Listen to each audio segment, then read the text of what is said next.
Hi everyone, this is the first lecture of internal combustion engines. So prior to start the engine part, I would like to make you familiar, or everybody must know about history of engine or who has invented engine. Most of the times we know that Otto has invented petrol engine and diesel has invented diesel engine, but this is not the thing. There are hundreds of steps of developments, hundreds of people are involved into it. So we will be talking about the people or researchers, those are having a major contribution in the development of this engine, and as a result right now we will be able to see the effective and excellent engine in the market.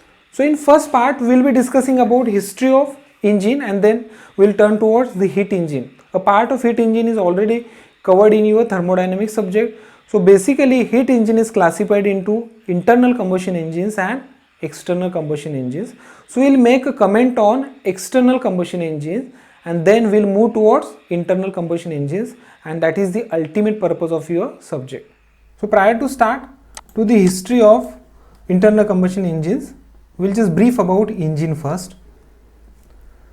Friends, we know that engine is a device which is used to convert one form of energy into mechanical energy.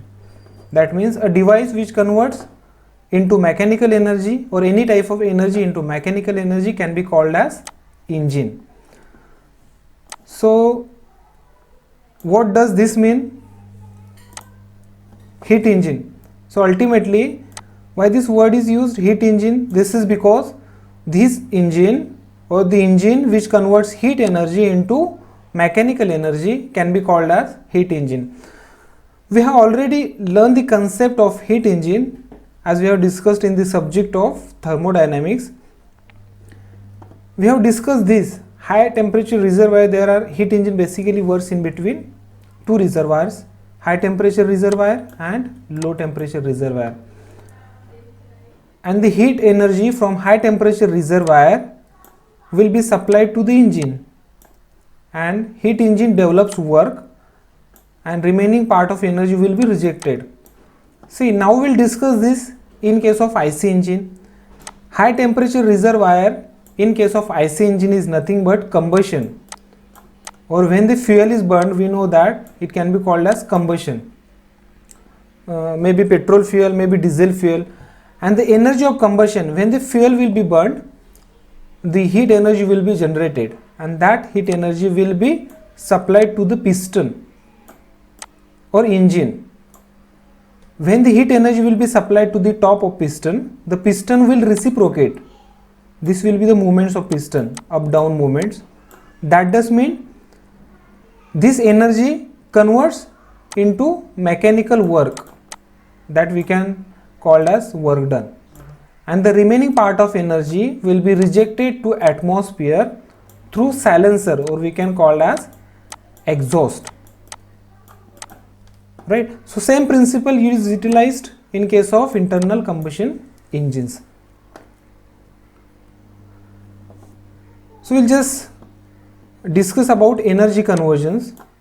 We know that the fuel is already having this form of energy, chemical energy. So when the fuel will burn, or when fuel is burned, this chemical energy will be converted into thermal or heat energy, right? And then this heat energy will be converted into mechanical energy.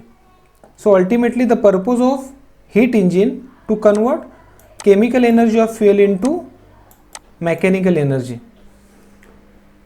So heat engine is basically classified into two types: external combustion engines and internal combustion engines. External combustion engines can be called as EC engines or EC, internal combustion engines IC.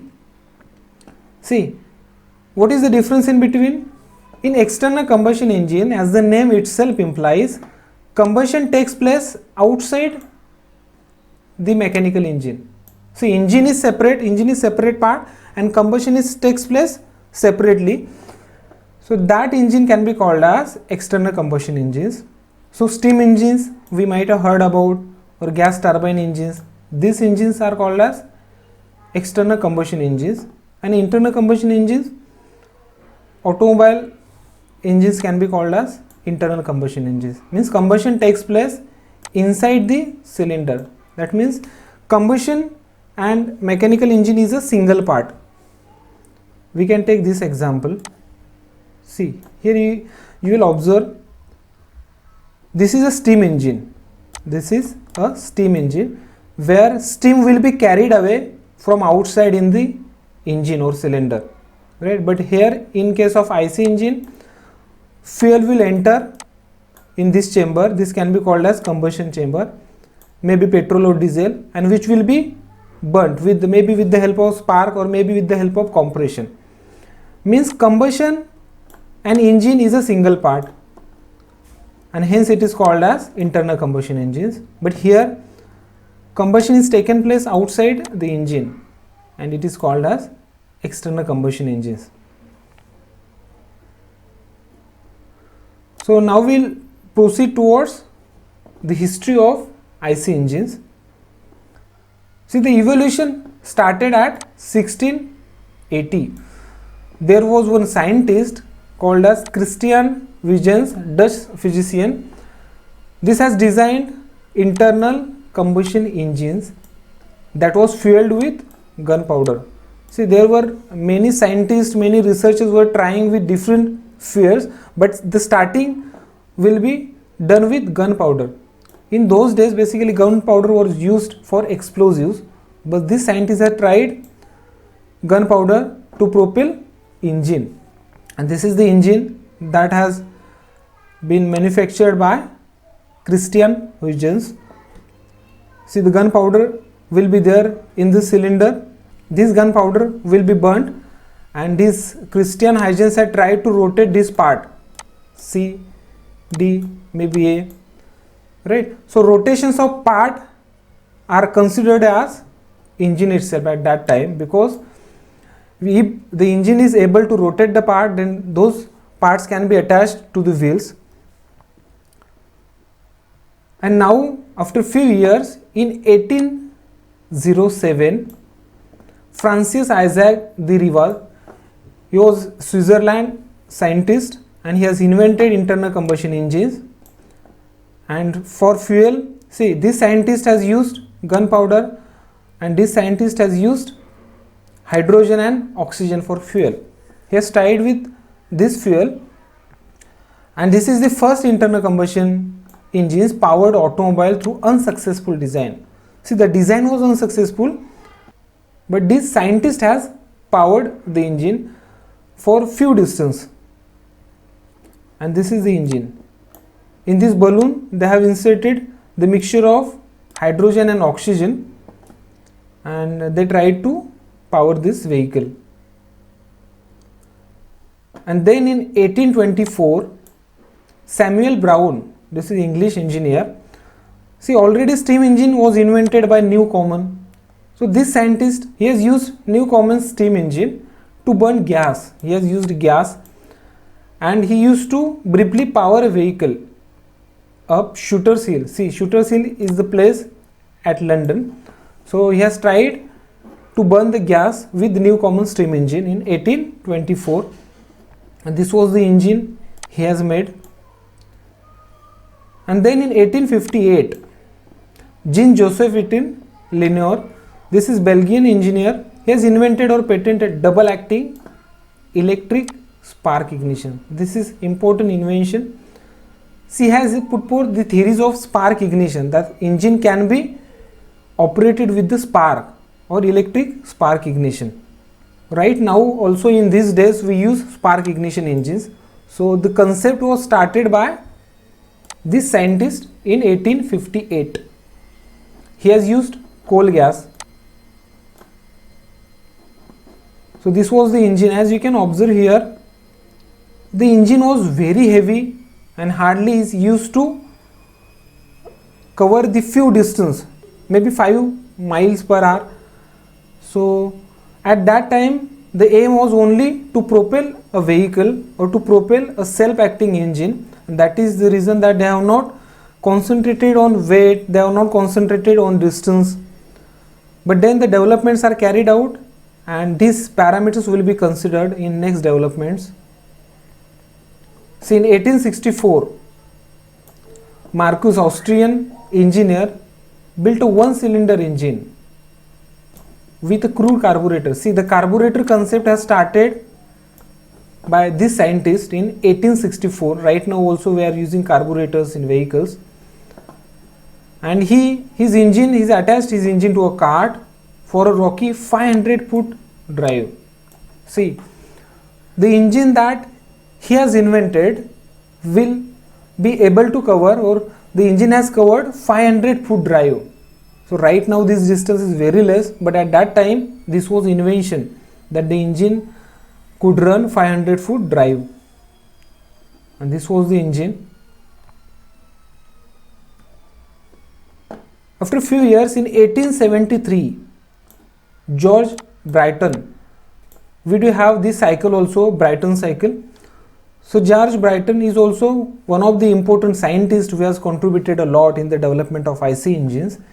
He is American engineer, developed unsuccessful two-stroke kerosene engine.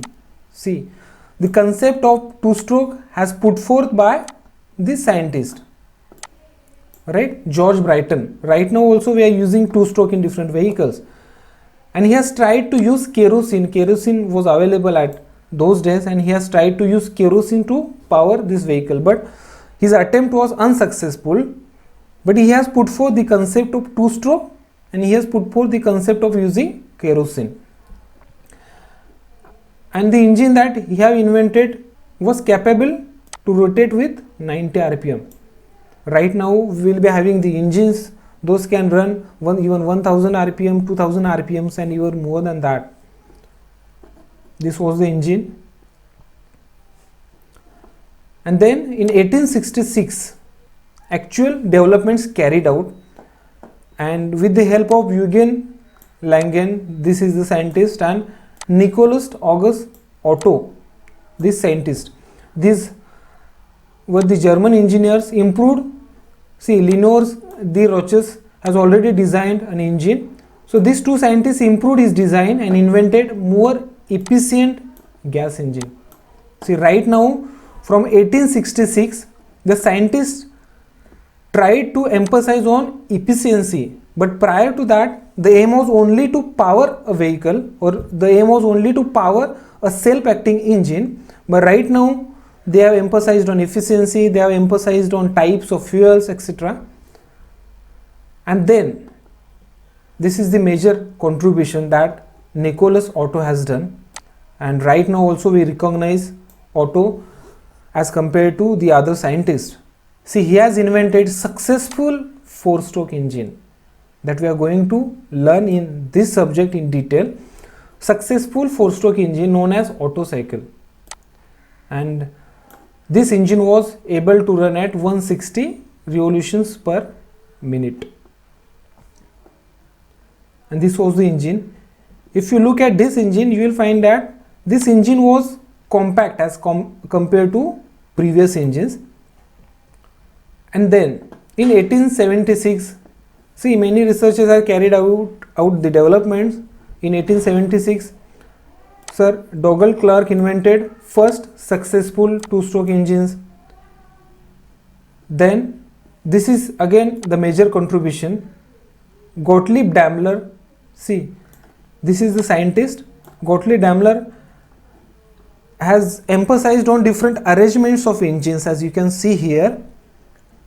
This scientist has used vertical arrangement with gasoline injected through a carburetor. So he has combined all the invention, those have been previously done by the scientists and researchers. So this invention is patented by this scientist, and the major contribution is Daimler built his first two-wheeled vehicles. See, two-wheeled vehicles is first built by Daimler, and he has named that vehicle as Rittwagen. This was the name of first two-wheeler which has been invented by Daimler. And a year later he has invented a four-stroke motor vehicle, right? So this is the major contribution what the Daimler has done in 1885. So this was the vehicle, four-wheeled vehicle patented by Daimler.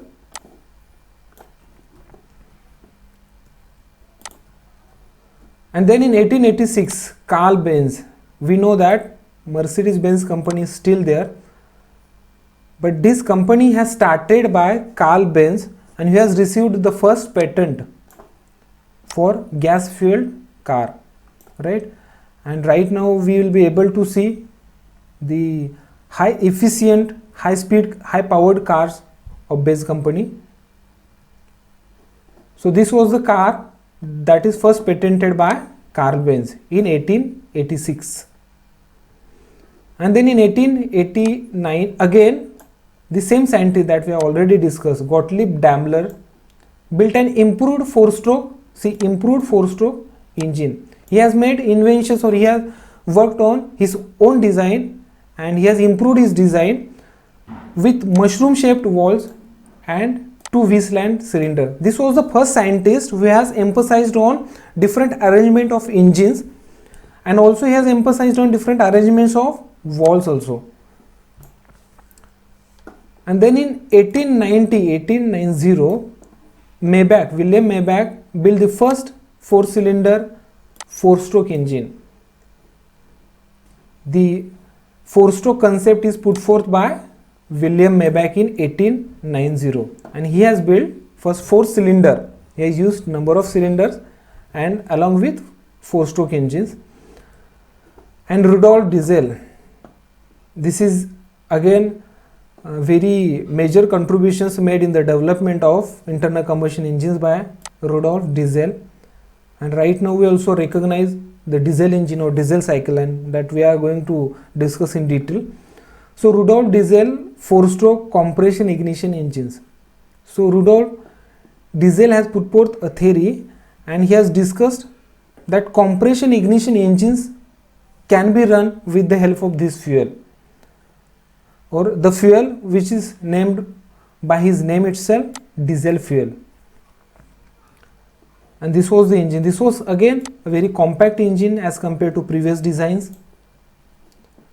And then in 1957, this is the last development which will be carried out. In 1957, see, till now the engines were developed are of reciprocating type, but the Wankel, this is a scientist, in 1957 he has developed a rotary engine, and this is the engine.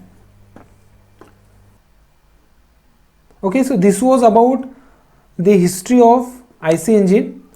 Now we'll proceed further towards classifications of IC engines.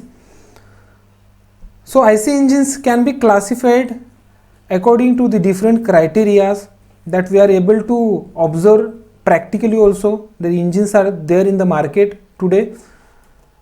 So the first criteria is according to types of ignition. The engines can be classified. We know that there are basically 2 types of engines. First is spark ignition and compression ignition. We can also say spark ignition as petrol engines, compression ignition as diesel engine. See, in spark ignition engines, high intensity or high voltage spark is used in order to burn petrol air fuel ratio, or air plus petrol or gasoline ratio, whereas in compression ignition engines, air fuel mixture self ignites. See, in compression ignition engines or in diesel engines, air is first compressed and then fuel is injected, and the temperature of air is sufficient to ignite that fuel, right? This can be called as compression ignition engines. Means compression of air is sufficient to ignite the diesel fuel. And this is the injector which is used in diesel engines, and this is the spark plug. See, you will be having spark ignition and compression ignition as your separate chapters, so we will discuss there in detail. Then the second criteria is according to engine cycles. So there are basically 2 types of cycles mostly employed and used: 4-stroke cycles and 2-stroke cycles. See, in 4-stroke cycles we will be having 4 strokes, and in 2-stroke cycles we will be having 2 strokes. But right now in current scenario we make use of 4-stroke cycles. If you compare this with 2-stroke cycles, there are many parameters. See, 4-stroke cycles, In four stroke cycle, see, four stroke cycles and two stroke cycles also we are going to discuss in detail, but I would like to brief about it. So in four stroke there are basically four strokes: intake, compression, power and exhaust. These are the strokes of piston. Piston moves downward, pistons moves upward, pistons moves downward, pistons moves upward. So four stroke cycle experiences four piston movements. Here you will be find four piston movements, two downwards, two upwards, and hence it is called as four stroke. And in these four strokes you will be having one power stroke. Means during these four strokes fuel is burned once. But if you compare four strokes with two stroke cycles, then there are basically two strokes of piston. Compression and power stroke is first stroke, and intake and exhaust stroke is second stroke. Right? Here you will find two movements of piston, downward and upward. So in two stroke, basically two movements of piston having one power stroke. Means during these two movements of pistons, fuel is ignited once. So you can compare this. In case of four stroke, there are four movements of piston and there is only one power stroke. And in case of two stroke, there are only two movements of pistons and one power stroke. Means obviously the power of two stroke engine will be higher if you compare with four stroke engine, but definitely there are certain other parameters like efficiencies. So two stroke engine is lagging behind the efficiencies, and that is the reason nowadays we are mostly using four stroke engines or four stroke cycles. So the third criteria according to the method of fuel input for SI engines or petrol engines. So these are the methods. See, carburetor, through carburetor the fuel is injected or fuel is passed to the combustion chamber. Proper fuel air mixture ratio, spark plug and correct volt timings. All these parameters contribute to the fuel input for SI engines. Then fuel input for CI engines. If you talk about diesel engine, then fuel input will be taken place by MPFI. See, you might have heard this. When the new vehicles will come in market or maybe cars, then maybe these types of MPFI will be written on the vehicles itself. So it is nothing but a new technology that the vehicle has opted. So MPFI is nothing but multi-point or multi-port fuel injection. There is other type of fuel injection, throttle body fuel injection, direct injection and indirect injections. All this we'll discuss later in detail. According to the basic design, reciprocating and rotary engine, the most of the engine that we use is reciprocating type because the design is very simple if you compare it with rotary engines. So this is the reciprocating engine that we use. Combustion will be takes place here and the pistons will be forced up and down, and this is the crankshaft which is connected to the wheels through different mechanical components, whereas this is the rotary engine, and this concept was, as we discussed, it is put forth by Wankel. So this is also used in many high power and high speed cars.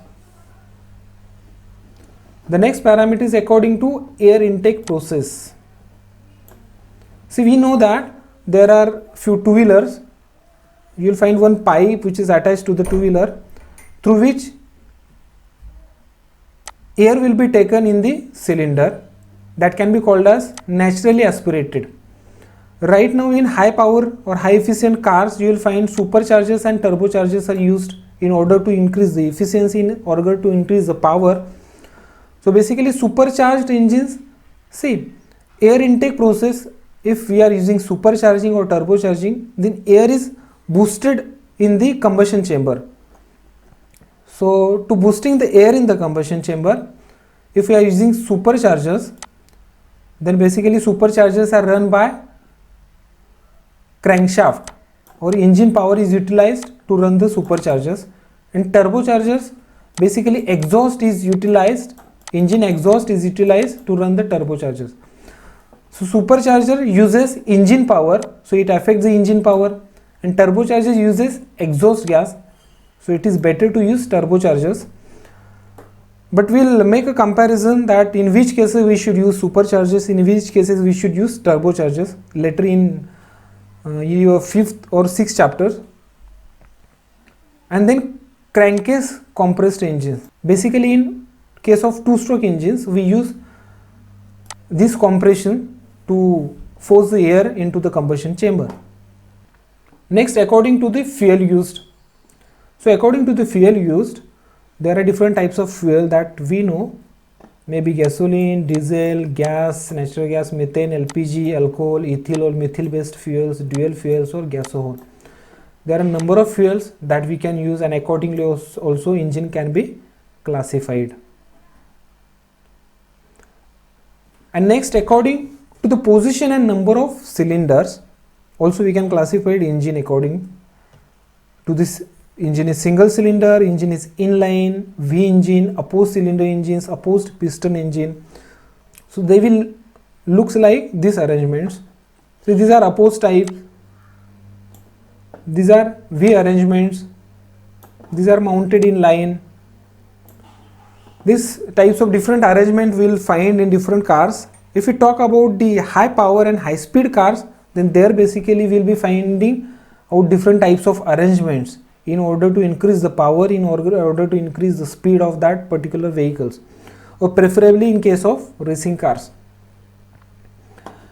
And this is the last classification of engine according to the application. There are several applications like engine can be used in automobiles, truck, locomotive, stationary, marine, aircraft, small portable chainsaw, model aeroplane, etc. So friends, this was about history and classifications of IC engines. So in second lecture probably we'll be discussing about different parts of IC engines and different materials used to manufacture those parts, and we'll also discuss the reasons why these particular materials are used to manufacture these particular parts. So I hope you like this information and video. If you do have any questions, please write me in the comment box. We'll be having a separate session on questions and answers, so we'll be able to cover all these questions. Thank you.